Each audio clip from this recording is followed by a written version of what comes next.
O, ibig sabihin, talagang ang pera ng taong bayan, kinukuha nyo. Dapat, mag-resign sila lahat. Ang gulo nila eh.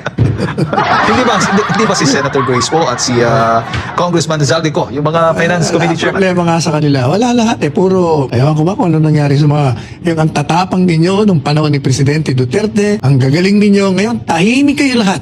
Tunay na balita, walang kinakampiyan, sumasalamin sa katotohanan lamang.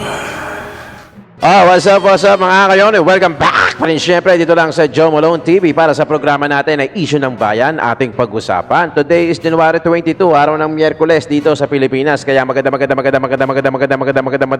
umaga, hapon, gabi sa inyong lahat.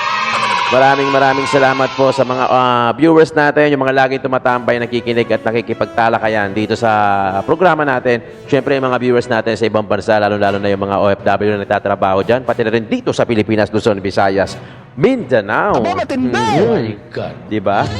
Oh, Yeah! Pampaswerte yan. Oo. Nung huli kong ginawa yan, wala akong views. Hindi. Okay, maraming salamat sa lahat ng mga nanonood, tumatambay, nakikinig dito sa Joe Malone TV natin. Siyempre, shoutout natin lahat yan. Hindi ko man kayo maisa-isa, pero alam nyo, lagi, araw-araw, nagpapasalamat ako sa inyo kasi talagang kayo yung sumusubaybay at kayo yung bumubuhay. Di ba? Kayo yung nagpapasahod sa Joe Malone TV. Di ba? Attendance check po muna tayo dyan mga kayo.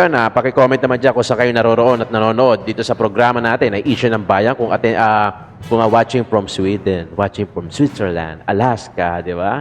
Watching from Hong Kong, Japan, Kuala Lumpur, Singapore, di ba? Pati na rin dito sa Pilipinas, watching from Bulacan, watching from Pampanga, watching from Laguna, watching from Cavite, Maynila. Paki-comment naman dyan nang sa ganun, malaman natin kung saan na inaabot yung video natin, di ba? At para magkaroon din tayo ng YouTube engagement. Maraming salamat. Alam niyo naman, lagi kayo yung una sa akin, di ba? Ayot naman, di ba? Kayo lagi yung una, kayo lagi yung pinapasalamatan ko kasi ano yan, as is where is yan. Kumbaga, para kang kumuha ng bahay. As is where is, di ba? O, eto na. Kunin naman natin yung side ni Atty. Sal Panelo. Dahil itong mga fill in the blanks na to, di ba? Hanggang sa malaman natin kung sino ba dapat talaga. Nakakapagtaka lang kasi, no? Nakakapagtaka lang na tikom yung bibig ng mga nasa Kongreso at mga Senado na para bagang may takip yung mga kanilang mga tainga, di ba? At walang naririnig, patuloy sa trabaho. Pero may nabasa akong comment, ang galing din, no? May nabasa akong comment. Actually, post to ni Malu Tikya, yung isa sa mga din. Madalas din natin kinukuhaan ng video. Na sinabi niya na 3 na yung mga nagpaliwanag, hindi pa rin ba maintindihan, ganyan, bla bla bla. Actually, may nag-comment. Sabi doon, actually, alam nila yan. Di ba? Sinasadya na lang siguro nilang magtengang kawali o nagisahin. Di ba? Baka mamaya makalusot nga naman. So, alam nila yon. So, tinanggap lang nila dahil siguro busog sila, di ba? Alam mo yun, mga gatsing, nakabalot sa envelope na yan, di ba? Hindi, ano yan ganun talaga ang buhay, di ba? Minsan talagang nadadaan sa under the table, di ba? Obvious na yung mga ebidensya, kinalat na namin. Actually, ang dami na nagpaliwanag. Ilan na yung kinunan natin? Si Prof. Shelo Magno, si Attorney Big Rodriguez. Ito naman ngayon si Attorney Sal Panelo. Ito malinaw din. Dahil magaling din to si Panelo, si Attorney. Magaling din to. Pakinggan natin yung side naman ni Panelo dahil nang sa ganon, ito na yung last. Huwag kayong mag-alala. Ito na yung last. Pero meron tayong consolidated video rito galing naman sa House of Representatives kung saan naging resource person ata itong si Congressman Abante, pati na nito si Kong Fernandez dahil yung kaya Grijaldo. Okay? Mamaya, sa pangalawang video yun. Pero tapusin na natin to for once. Itong fill in the blanks na to ng BICAM kung bakit walang mga nakalagay. May mga blanco in short. So, galing kay Atty. Sal Panelo, doon sa programa nila itawag, kung may problema, itawag mo kay Atty. Sal Panelo. Nang natapos na to at malaman natin talaga kung sino yung mga nagtitengang kawali, kung sino ba yung dapat managot, at kung bakit tahimik sila, di ba? Gusto ko kasi maintindihan nyo nang sa ganun, kasi ano yun di ba? Dapat makialam tayo, dapat bumoses tayo kasi pera natin yan. Pera nyo yan, di ba? Pera natin yan, di ba? Yung mga contribution na taxes natin, galing sa mga trabaho natin, pinaghirapan nyo yan, kaya dapat pakialaman nyo yan, okay?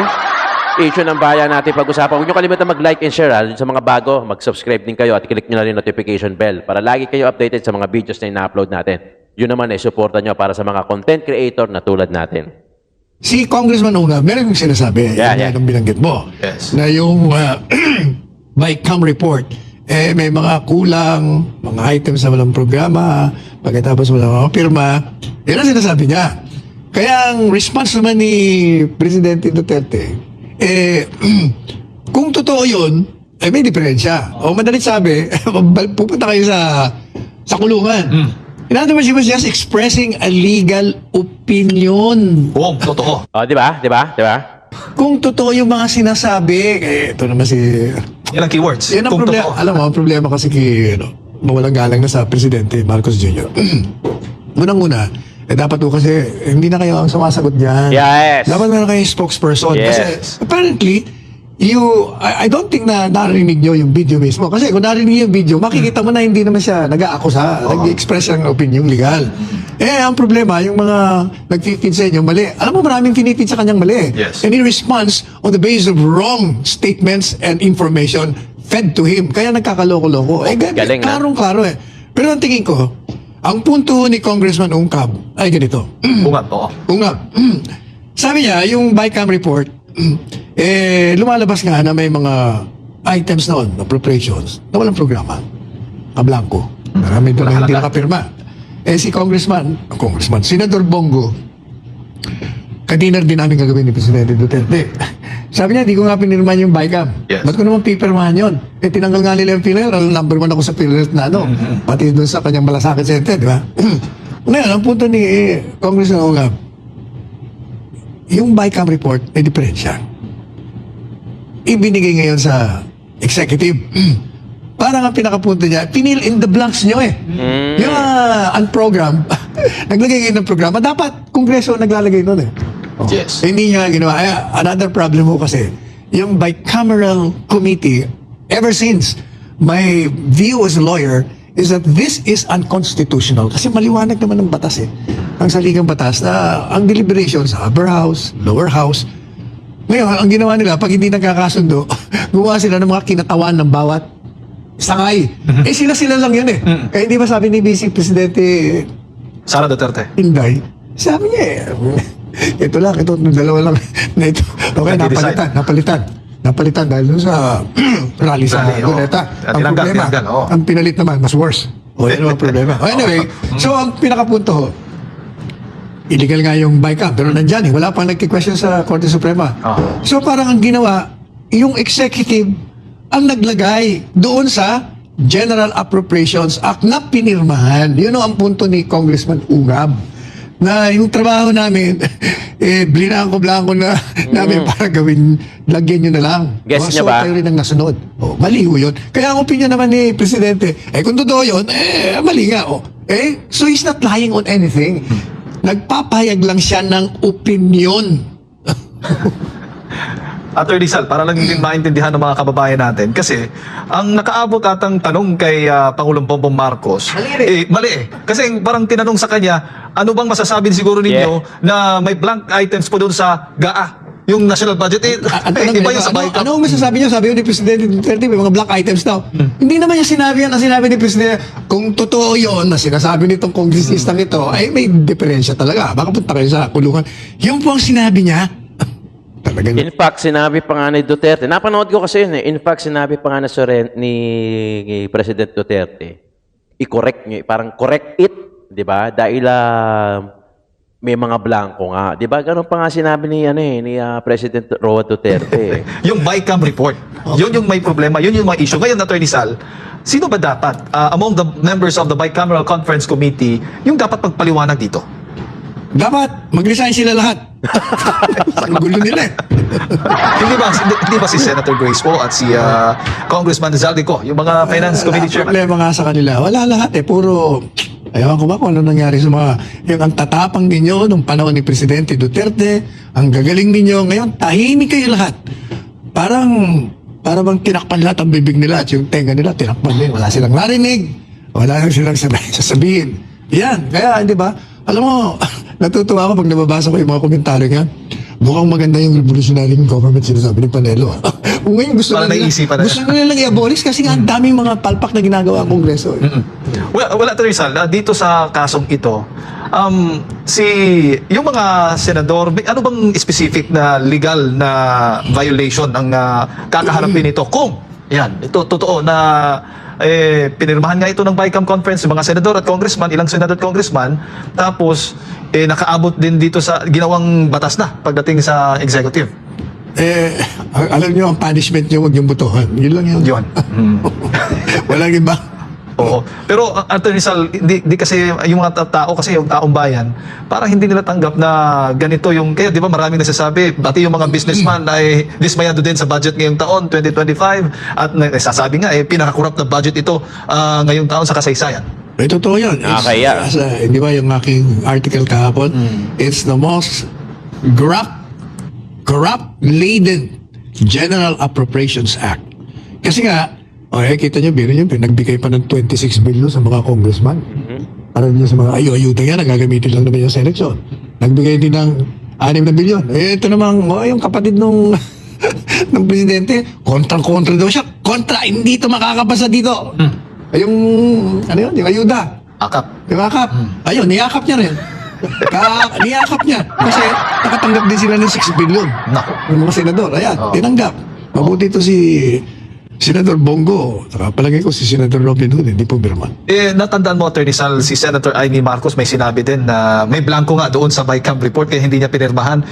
Ngayon, sinasabi ng kanyang kapatid na si President Bongo, sinungaling si Presidente. Nagsisinungaling ito si... Yun ang sinungaling. Yung kapatid niya. Wala, hindi mo maasahan na ito mga ito.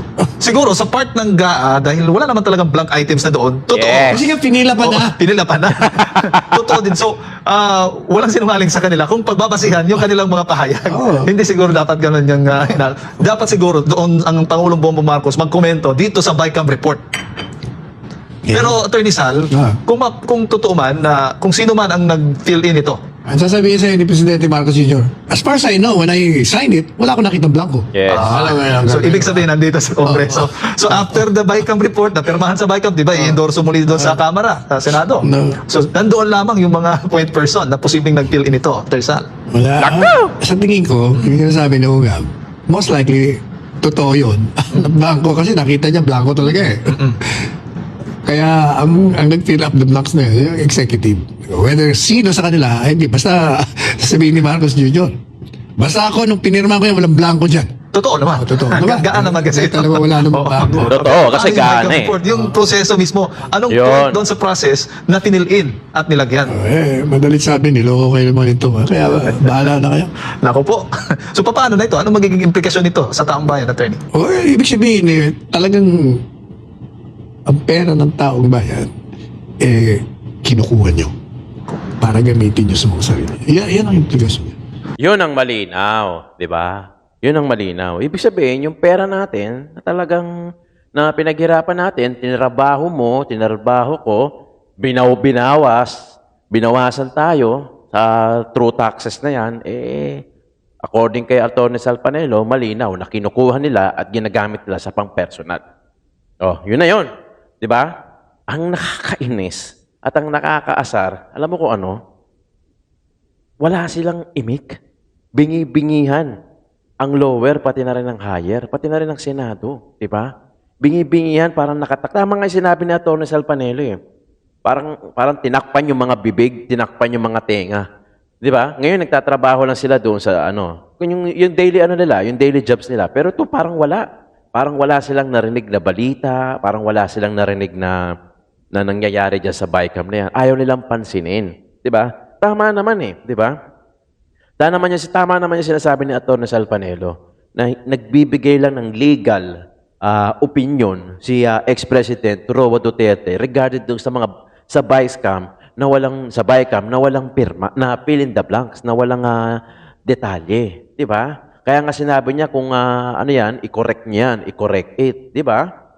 Ang problema, napirmahan na. Di ba? Napirmahan na ni Bongbong Marcos. Siyempre, sa pirmahan, malamang kumpleto na yun. Di ba? Ano na yun? Kumbaga, common sense na yun. Siyempre, sentido common na yun. Meron na yan, siyempre. Di ba? Ang tanong, sino? Yung nag-fill in the blanks dyan. Di ba? Parang nag-e-exam lang, no? Kano kaya lalagay ko? No? Di ba mga kayon? Sobrang ano na, no? Sobrang halata, sobrang obvious. Nakakatawa. Parang wala pa silang narinig. Alam mo yon? Alam mo ko yung nakakainis na? Parang ganito yan eh. Di ba? Alam mo kung sino yung nagnakaw. Sana to? Kunyari sa bahay, may nangupit. Yan, may nangupit ng pera mo. Alam mo na. Ngayon, pinapaamin mo. Pero alam mo na eh, di ba? Alam mo na, pinapaamin mo. Ayaw magsalita, di ba? Ayaw umamin. Di ba meron gano'n yung huling-huli mo na, pero ayaw pang umamin. Di ba? Ganun ang nangyayari ngayon, di ba? Huling-huli mo na, pero wala pa rin gustong umamin kung sino yung nag-fill in the blanks na yun. Tapusin na natin yan. I'm sure naman naliwanagan kayo. Ang dami na nating resources dyan na pinagkuhaan si Atty. Vic Rodriguez, Atty. Sal Panelo, si Prof. Shelo Magno, at kung sino-sino pa. Si Marcoleta na lang hinihintay natin eh. Kung ano yung opinion niya dyan eh, di ba? Pero tapusin na natin yan. Malinaw na yan sa atin. Naipaliwanag ko na sa inyo through consolidated videos galing sa mga talagang expert pagdating sa batas na yan at sa politics na yan. Ito naman. Punta naman tayo sa House of Representatives. Of course. Ito yung si Congressman Abante, Congressman Fernandez versus Police Colonel Grijaldo. Grijaldo, na kinukumbinsi nyo siya na gawin yung gusto nyong ipagawa. Colonel Grijaldo enters the holding room. Ayan, Grijaldo pumasok. 7:17:59 p.m. Attorney Emericio Kilang enters. At 7:18:11 p.m., Attorney Rotsiv Comigat enters. At 7:19 p.m., Congressman Dan Fernandez enters. At May hawak na papel. 7:35 p.m., Congressman Benny Abante enters. At 7:35 p.m., Congressman Dan Fernandez and Benny Abante leave the holding room. At 7:36:14 p.m., Colonel Grijaldo exits with Attorney Kilang and Attorney Comigat. At 7:36:25 p.m., Colonel Grijaldo, all smiles, is seen conversing with Jimmy Fortaleza. Thank you, Comsec. Yun pong kay Honorable Abante naman, paragraph 14 of the affidavit. Kong Abante asked me how many years do I still have with the PNP. Yan. I answered I still have 4 years before retirement. Then he made the remark, pwede ka pang maging general. I humbly responded to him, masaya na ako sa ranggo ko, sir. Pagkatapos nito, uuwi na lang ako at magtatanim na lang ako ng kamote sa amin. Talagang kamote, no? Mr. Chair, I cannot recall, no? Pero kung yan man, nasabi ko, ako ba'y, meron ba akong karapatan na i-promote siya? Sapagkat sinabi niya ron gusto ko siyang ipapromote. Anong karapatan ko para i-promote siya? Para lang siya magsabi ng gusto kong sabihin niya. Masyado namang akusasyon yan. Kung matatandaan niyo mga kayon, ito yung parang, di ba, alleged na parang pinapakonfirm lang ni Congressman Abante, pati si Congressman Fernandez, yung reward system na sinasabi ni Garma. Kumbaga, i-confirm mo lang, parang kanon, kay Grijaldo. Yan yung footage kanina, yun yung sinasabi na pumasok yung itong dalawang congressmen, at pinapakonfirm sa kanila yung reward system na sinasabi ni Garma doon sa EJK, sa War on Drugs. Kahit kailan, hindi ko ginawa kahit kanino. Thank you, Honorable Abante. Paragraph 15. The cordial conversation between us continued. So, walang animosity. Would you agree with that, Your Honors? na cordial yung conversation niyo? Well, actually, Mr. Chairman, di mo pa binabanggit yan. Kanina sinabi ko nga. After na tinanong na namin yung mga ilang provision dun sa paragraph niya, na alam ko na hindi naman tayo makakakuha ng magandang resulta dun sa confirmation ng betting, sabi ko nga, naging light na lang yung usapan. Hindi ko na alam kung ano mga napag-usapan. At, but after that, umalis na ako. Tapos, sumunod na si Congressman Benny. Pero dinagdag niya sa Yeah, kanyang... Mr. Chair, tama. Tama ho. Tama yung sinabi ni Chairman Dan na very cordial. Very light ang usapan namin. Para nabibiroan pa kami dun eh. Nabanggit niya na siya magtatanim na ng kamote. Hindi ba biro yun? Yung ba totoo ba yun na magtatanim talaga siya ng kamote pagkatapos na mag-retire? Saka, in all due respect, Mr. Chairman, if I may, Mr. Chair, may I be allowed to speak? Kasi, alam niyo po, napakasama naman po ng magiging action namin if we have done something like that without the prior approval of the members of the the chairman of the Committee. Quadcom. Uh-huh. Never na ginawa po ng bawat isa sa atin yan na meron po tayong gagawing betting ay hindi nalalaman po ng ating pong mga kasamahan. And yung pong, most especially, kung yung pong coercion at harassment na kung gagawin po namin ay mapuput into jeopardy lahat ng ginawa po ng Quadcom. And hindi naman po kami ganun ka-bobo para gawin yung bagay na yon na alam namin na magkakaroon ng bad repercussion kung sakali na hindi mag-a-agree po si Colonel Grijaldo. And well, ako kasi medyo basically nasaktan po ako doon kasi nga I was expecting that Colonel Garma through sa mga lawyers niya na binanggit na hindi, si Colonel Grijaldo was my parang kasakasamahan na niya before and they were very close. And yung expectation mo na sasabihin niya doon na kino-confirm niya, then suddenly nawala. Kaya po ako medyo na-disappoint during that time. But of course, kasama yun, marami na tayong ganyang kausap na talagang afterwards hindi naman talaga na-confirm. But yun na nga, nagpapasalamat po ako sa committee na to na nabigyan po tayo ng pagkakataon para liwanagin tong issue na talagang nahirapan po tayo dahil sa hindi po pag-attend ni Colonel Grijaldo. Mr. Chair, Kong Abante. sa totoo lang, kung siya nasaktan, si Congressman Dan Fernandez, ako naman na-offend. Parehas lang yun. Porotohanan lang. Nasa mukha ba na Parehas lang yun eh. kami na magko-coerce? Nasa mukha niya. Nasa mukha ba ni Congressman Fernandez na mag-coerce? Ako, nasa mukha ko ba mag-coerce? Tignan niyo nga po yung mukha niya. Compare po sa mukha namin. And the next statement is that I felt that they wanted to convince me to do what they wanted me to do.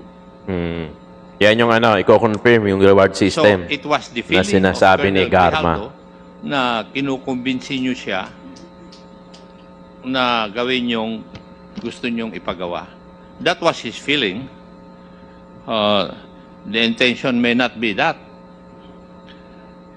Hindi po ba tama, Colonel Grijaldo? Yan, si Grijaldo. I-invoke mo na naman yung right mo? Di ba? Ang mahaba to eh. Actually, hanggang ngayon, pa rin sila eh. Naka-live pa rin sila eh. Di ba? Sa sobrang haba niyan. Pero, yun yung yun yung moment na talagang binash at nasira ito si Congressman Dan Fernandez sa si Abante. Dahil talagang kumalat yan. Kung matatandaan nyo, di ba, last year, kumalat yan ng kumalat dahil nga parang ang daming speculation, mga anomalya, kesyo pumunta nga si Congressman Fernandez, yun nga, nakita doon sa Ang pinaproblema lang, hindi narinig yung usapan doon sa loob. Kasi wala na doon eh. Ang camera nasa labas lang, di ba? Yun yung time na pinapa-confirm nila, allegedly, kaya Grijaldo, na i-confirm mo lang yung sinasabi ni Garma about doon sa reward system. Kasi parang yun yung pinag-uusapan nila doon. Di ba? Diyan talaga uminit yung usapan na yan. Kaya talagang ang daming nabash yung dalawa na yan. Di ba mga kayon? Kung matatandaan ninyo. Eto, tuloy-tuloy na tayo. Kasi talagang, kung ako tatanungin, yung war on drugs, dun sa panahon ni President Roa Duterte, para sa akin, successful siya. Hindi man perfect yung implementation, pero naramdaman ko, I'm sure kayo din, na kahit papaano naging safe yung Pilipinas dahil dyan. Kasi ultimo, mga kapulisan sumusunod. Di ba?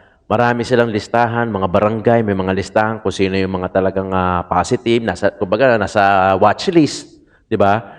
Pati yung mga ilang kapulisan din, may mga government official din na sangkot, protector, doon sa drugs. Ang dami, di ba? Ang daming naglitawan na mga shabu laboratory, yung mga pusher na dealer na hindi mo iisipin na dealer sila at meron palang ganon, malalaki mga opisyales, di ba? Kaya talagang yung war on drugs talaga ni President Roa Duterte, ang hirap di ba? Sabi ko nga, kung ako yon, tas nakita mo yung listahan, may mga opisyales, may mga kapulisan, may mga government official, parang ang hirap tanggapin ng ganong klaseng trabaho. But still, President Roa Duterte, ginawa niya yun. At talagang na-implement naman niya talaga, di ba? Ako, mga pamangkin, mga kayo tanong ko sa inyo, tanong ko lang, kung ano naidulot ng war on drugs diyan sa lugar nyo, compare ngayon na hindi ganun kaigting yung war on drugs, di ba? Wala, kay President Roa Duterte talagang bakbakan Ang napapanood niya, di ba? Pagkaupo pa lang, talagang ang laking bagay nung. Kasi ako, naamulat ako doon sa lugar, sa Tondo, sa Maynila, na kung saan common na lang yung abutan ng drugs. Common na lang yung itsurahan ng alam mong lulong sa droga. Alam niyo yan di ba mga kayo? Lalo-lalo na yung mga exposed doon sa mga lugar-lugar nila. Alam niyo kung ano yung itsura ng taong lulong sa droga at yung nasira na yung buhay dahil sa droga. Dahil may mga kaibigan ako o kakilala ko na maayos yung buhay, na nag-drugs. Alam to ng mga taga Maynila, lalo na sa Dagupan. Madaling araw, tumatakbo. Tropa namin, madaling araw, tumatakbo. Hindi naman, harmless naman siya, pero panay ang takbo niya. Siyempre, madaling araw, tulog na yung mga tao, nagugulat. Yung pala, lulong na sa droga. Tapos nabalitaan na lang namin. Before, Before war on drugs pa to, nabalitaan na namin, namatay na. Wala pa to, hindi pa presidente si Roa Duterte. Ganun yung effect ng lulong sa droga. Marami nang nasira ang buhay dyan. Maraming magko-comment dyan sa atin kung ano yung epekto ng war on drugs sa lugar nila. Marahil yung kapatid mo, yung kamag-anak mo, yung kaibigan mo, biktima rin yan. Kaya yung war on drugs sa akin, yung ni Roa Duterte, napaka-successful nun for me. Hindi man siguro maipa-perfect yan dahil wala naman perfecto di ba? Wala naman perfecto, pero at least alam natin yung intention, maganda, excellent, clear, malinis yung intention, di ba? Hindi man ma-perfect yung implementation, pero alam natin, di ba? Ikaw, ako, alam natin na ang ganda ng effect na naging nangyari hindi lang sa Maynila, sa Pilipinas, hindi lang sa mga lugar na expose ang drugs sa buong Pilipinas. Di ba mga kayon? Alam niyo yan. Alam niyo yung sinasabi ko. Nakakagalit doon. Maraming pumalakpak doon sa war on drugs na yan. Every time na mababanggit ni President Roa Duterte yan. Ang daming sumisigaw-sigaw dyan na Duterte. Pero ngayon, inuusig siya dahil dyan sa war on drugs. Ngayon, kalaban nyo na. Hindi nyo ba naisip, for some point, during Duterte's administration, natuwa ka rin dahil alam mo na tinutugis lahat ng mga addict, tinutugis lahat ng mga pusher. Diba? Natuwa kayo, isa rin kayo sa natuwa. Pero ngayon, nabalitaan nyo sa EJK, sa war on drugs, na maraming namatay na hindi naman napatunayan kung ganun yun nga talaga yung amount. Ngayon, kinasusuklaman nyo na rin si Duterte. Di ba mga kayo? Nakakainis, di ba? Nung time ni panahon ni Duterte, palakpakan, tuwan-tuwa pagka naririnig yung war on drugs. Ngayon, inuusig siya mag-isa. Di ba? Pero inaamin pa rin ni President Roa Duterte, sinabi niya na kung napatunayan na siya, isang ikulong, di ba? Wag yung mga kapulisan. Ganon. Hindi niya dinadamay. Siya ang dapat ang ikulong. Yan ang sinabi niya. Di ba mga kayon? Nakakainis, di ba? Nakakainis na nung panahon ni Duterte, palakpakan tapos ngayon, wala na. 'Di ba? Kaya ilan na lang no? Tayo na lang yung sumusuporta. Mga kayon, gamitin niyo yung hashtag natin diyan na Protect BP Sara, hashtag Joe Malone TV. Kung nakaabot ka sa dulo ng video na to, maraming salamat sa pakikinig, sa suporta mo, sa hindi mo pag-skip ng ads dito sa mga advertisement na lumalabas sa ating channel. Maraming salamat mga kayon at magandang umaga, hapon at gabi.